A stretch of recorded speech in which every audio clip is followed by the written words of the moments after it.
Okay, so there's also this phenomenon of long-term potentiation, right? Long-term potentiation, um, where they have actually observed when you go through this particular experimental paradigm in the laboratory, they've actually been able to see neurons change the strength of their connection with each other.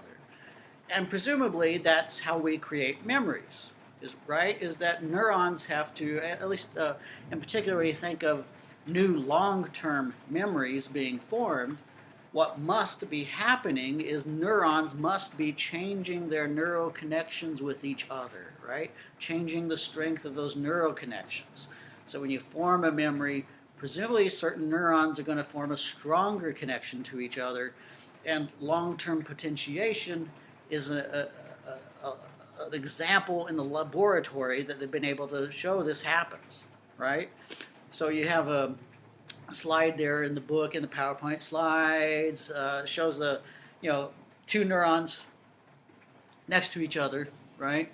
And before long-term potentiation, and then after long-term potentiation, right? After long-term potentiation, you can actually see a structural change in the connection between the neurons. Something has happened. And so this seems to be important in creating these new long-term memories. And they mentioned some other research that has supported this conclusion, right, with animals.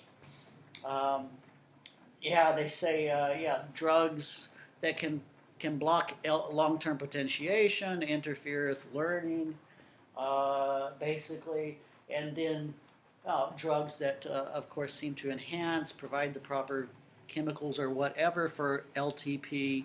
Rats seem to learn faster if they got those drugs. And then also, if they engineered some mice to not have an enzyme that's required for LTP, and of course that ruined their memories. So we got a lot of evidence that long-term potentiation, actual physical structural change in the neurons, happens, right? Can happen in the brain, and presumably, and there's evidence that suggests this is happening when we're encoding new long-term memories, right? So actual structural changes are being made in the brain. Fascinating.